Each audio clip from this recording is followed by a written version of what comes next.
नमस्कार दोस्तों, स्वागत है आपका साइट फॉर वर्ल्ड के ऑफिशियल लर्निंग प्लेटफॉर्म पर, जहां स्टूडेंट्स और जॉब सीकर्स के लिए करियर, टेक्नोलॉजी और प्लेसमेंट से जुड़ी इंडस्ट्री ओरिएंटेड और प्रैक्टिकल नॉलेज दी जाती है। अगर आप अपनी स्किल्स को नेक्स्ट लेवल तक ले जाना चाहते हैं तो आप बिल्कुल सही जगह पर आए हो। चलिए शुरू करते हैं आज का इम्पोर्टेंट सेशन। नमस्ते स्टूडेंट्स, डेटा ऑर्गेनाइजेशन के बिल्कुल पहले सेशन में आप सबका वेलकम है। आज हम एकदम जीरो से स्टार्ट करने वाले हैं। रेडी हो ना? चलिए शुरू करते हैं। सच बताना, आपके साथ भी ऐसा होता है क्या कि अचानक कोई इंपॉर्टेंट फाइल चाहिए और मिल ही नहीं रही? पूरा डेस्कटॉप आइकॉन से ऐसे भरा पड़ा है जैसे मेला लगा हो। अगर हाँ, तो टेंशन नॉट। आज हम इस पूरे मेस को सॉर्ट करना सीखेंगे। तो इस डिजिटल कचरे को साफ करने के लिए फोकस मोड ऑन है ना? चलो। ओके, तो ये रहा आज का हमारा प्लान। सबसे पहले हम बात करेंगे कि भाई ये डेटा होता क्या है। फिर देखेंगे कि इस डेटा को फाइल्स में कैसे डालते हैं। उसके बाद ऑर्गेनाइजेशन के कुछ रूल समझेंगे। फिर आएगा इंटरेस्टिंग पार्ट कि आखिर सिंपल फाइल्स में प्रॉब्लम क्या है। और लास्ट में एक बेहतर सिस्टम का छोटा सा टीजर भी देखेंगे। तो बेसिकली हम केओस से क्लैरिटी की तरफ बढ़ने वाले हैं। चलिए, सबसे पहले सबसे बेसिक सवाल, What is data anyway? ये डेटा हम सुनते रहते हैं, पर ये है क्या? देखो, किसी भी बड़ी चीज को समझने का बेस्ट तरीका है उसके सबसे छोटे बिल्डिंग ब्लॉक को समझो। तो वहीं से स्टार्ट करते हैं। तो सिंपल शब्दों में डेटा क्या है? ये बस बेसिक फैक्ट्स हैं, कुछ भी। फॉर एग्जाम्पल, आपका नाम अमित या आपकी एज 21 या इवन एक नंबर जैसे 5, ये सब डेटा है। टेक्निकली एक सिंगल फैक्ट को डेटम कहते हैं, और जब बहुत सारे फैक्ट्स इकट्ठे हो जाते हैं तो बन जाता है डेटा। Easy right? और एक चीज, डेटा का मतलब सिर्फ नंबर या टेक्स्ट नहीं होता। इसके बहुत सारे टाइप्स हैं। देखो स्क्रीन पे, जो प्योर नंबर्स होते हैं जैसे 1, 100, 543, उन्हें हम कहते हैं इंटीजर। जिन नंबर्स में डेसिमल पॉइंट होता है जैसे 3.14, वो होते हैं फ्लोटिंग पॉइंट।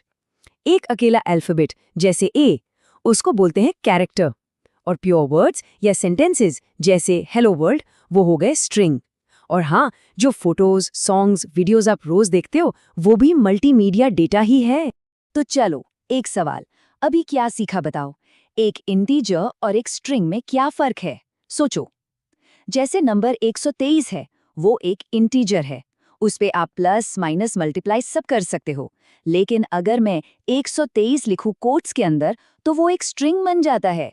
वो बस टेक्स्ट है, उसे अचानक से जोड़ा या घटाया नहीं जा सकता। ये छोटा सा डिफरेंस है ना, आगे जाकर बहुत इंपॉर्टेंट हो जाता है। समझ आया? ओके, तो डेटा क्या है ये क्लियर हो गया। पर अब इस डेटा को रखें कहाँ? हवा में तो नहीं रहेगा ना, इसे भी एक घर चाहिए। तो चलो देखते हैं इसका घर कैसा होता है। और इस डेटा का घर होता है एक डेटा फाइल।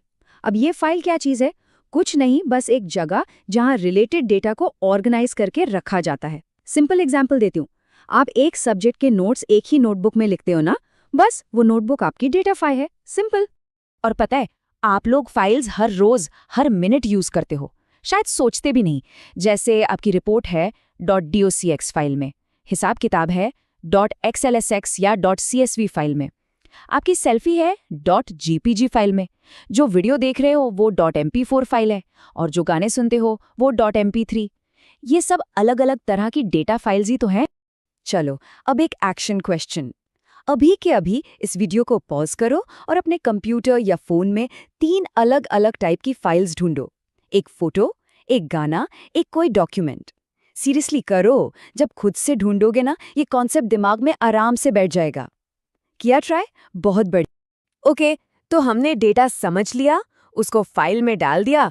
पर अब मान लो 100 फाइल्स हैं, उनको ऐसे ही डेस्कटॉप पे फेंक देंगे क्या? नहीं ना। इस बिखरे हुए सामान को, इस केओस को ऑर्डर में लाने के भी कुछ नियम होते हैं। चलो वो देखते हैं। ये कॉन्सेप्ट थोड़ा सा टेक्निकल है, पर मैं आसान बना दूंगा। ध्यान से सुनना। आप कॉलेज में अलग अलग सब्जेक्ट्स के लिए अलग अलग फोल्डर बनाते हो ना, फिजिक्स का फोल्डर अलग, मैथ्स का अलग। बस एग्जैक्टली यही है फाइल ऑर्गेनाइजेशन। सिंपल भाषा में चीजों को ऐसी जगह रखना जहां से वो आसानी से मिल जाए। अब थोड़ी टेक्निकल बात, कंप्यूटर इससे डिसाइड करता है कि हार्ड डिस्क पर फाइल्स को कैसे स्टोर करना है, पर आम आदमी के लिए ये बस चीजों को अच्छे से अरेंज करना है। एक मिनट, स्क्रीन पे ध्यान है ना? सो तो नहीं गए? हमने डेटा, फाइल्स और उनको ऑर्गेनाइज करने की बात कर ली है। यहाँ तक सब क्लियर है? क्योंकि अब हम टॉपिक के थोड़े सीरियस पार्ट में घुसने वाले हैं। ये देखने वाले हैं कि इस सिंपल से सिस्टम में आखिर प्रॉब्लम्स क्या-क्या हैं। रेडी हो? ओके, अब आप सोच रहे होंगे, यार सब तो ठीक है, हम फाइल्स बनाते हैं, फोल्डर में डाल देते हैं, इसमें प्रॉब्लम क्या है? और यही तो मेरा सवाल है। अब हम समझेंगे कि आपका करंट सिस्टम, ये सिंपल सा सिस्टम, बड़े लेवल पर जाके फेल क्यों हो जाता है। देखो, जो सिस्टम हम सब नॉर्मली यूज करते हैं, उसका एक फैंसी नाम है फाइल प्रोसेसिंग सिस्टम। इसका मतलब क्या है? सिंपल, हर डिपार्टमेंट की अपनी अलग फाइल। सोचो, एक कॉलेज है, लाइब्रेरी डिपार्टमेंट के पास स्टूडेंट्स की अपनी अलग फाइल है, अकाउंट्स डिपार्टमेंट के पास अपनी अलग फाइल है, सब अपना अपना काम अपनी अपनी फाइल में कर रहे हैं। और इस सिस्टम में ना प्रॉब्लम्स की लिस्ट लंबी है। सबसे बड़ी प्रॉब्लम है डेटा रिडंडेंसी एंड इनकंसिस्टेंसी। इसका मतलब क्या? सोचो, एक स्टूडेंट का एड्रेस लाइब्रेरी वाली फाइल में भी लिखा है और अकाउंट्स वाली फाइल में भी, एक ही इन्फॉर्मेशन दो जगह। ये है रिडंडेंसी, यानी डुप्लीकेशन। अब स्टूडेंट ने घर बदल लिया, लाइब्रेरी वाले ने एड्रेस अपडेट कर दिया पर अकाउंट्स वाले ने नहीं किया। अब क्या हुआ? एक ही स्टूडेंट के दो अलग अलग एड्रेस। इसे कहते हैं इनकंसिस्टेंसी। इसके अलावा डेटा अलग अलग फाइल्स में बंद रहता है, यानी डेटा आइसोलेशन। और सिक्योरिटी प्रॉब्लम्स तो हैं ही। अब एक स्ट्रॉन्ग अटेंशन क्वेश्चन, ध्यान से सुनो। अगर कल को आप किसी इंटरव्यू में बैठे हो और इंटरव्यूअर आपसे पूछे व्हाट इज डेटा रिडंडेंसी, तो क्या आप ये कॉलेज वाला एग्जाम्पल देकर समझा पाओगे? अगर हाँ, तो आप बाकियों से एक स्टेप आगे हो, क्योंकि ये एक रियल वर्ल्ड प्रॉब्लम है। सो बता पाओगे ना? तो इतनी सारी प्रॉब्लम्स, डेटा डुप्लीकेट हो रहा है, इनकंसिस्टेंट है, अलग थलग पड़ा है, इसका सॉल्यूशन क्या है? यहाँ पे एंट्री होती है हमारे पिक्चर के हीरो की, DBMS, यानी डेटाबेस मैनेजमेंट सिस्टम। चलो इस हीरो की एक हल्की सी झलक देखते हैं। स्क्रीन पे ये टेबल देखो, सब क्लियर हो जाएगा। जहां फाइल सिस्टम में रिडंडेंसी ज्यादा है, वहां DBMS में कम। फ्लेक्सिबिलिटी, फाइल सिस्टम में कम, DBMS में ज्यादा। कंसिस्टेंसी, फाइल सिस्टम में कोई गारंटी नहीं, पर DBMS में इंश्योर्ड है। हाँ, मानता हूँ DBMS थोड़ा कॉम्प्लेक्स है, पर इसके फायदे देख रहे हो? इन सब पॉइंट्स पे हम आने वाले सेशंस में आराम से डिटेल में बात करेंगे। ये तो बस ट्रेलर था। तो आज का सेशन यहाँ कंप्लीट होता है, लेकिन आपका काम अभी शुरू हुआ है। ये रहे आपके एक्शन आइटम्स। नंबर 1, आज के 3 मैजिकल वर्ड्स, डेटा, फाइल और फाइल ऑर्गेनाइजेशन, इनको रिवाइज करना है। नंबर 2, एक छोटा सा प्रैक्टिकल, अपने डेस्कटॉप पर एक नया फोल्डर बनाओ और कोई भी 5 फाइल्स को उसमें ऑर्गेनाइज करो, करके देखना। नंबर 3, गेट रेडी, क्योंकि अगले सेशन में हम DBMS की दुनिया में डीप डाइव करने वाले हैं। ये प्रैक्टिस जरूरी है, आगे सब इसी पे डिपेंड करेगा।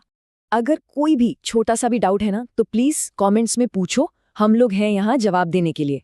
ठीक है, तो मिलते हैं सेशन 2 में, तब तक प्रैक्टिस करते रहो। All the best. हमारे चैनल को सब्सक्राइब कीजिए और वीडियो को अपने दोस्तों के साथ शेयर जरूर कीजिए। कमेंट सेक्शन में अपना डाउट या नेक्स्ट टॉपिक लिखना मत भूलिएगा।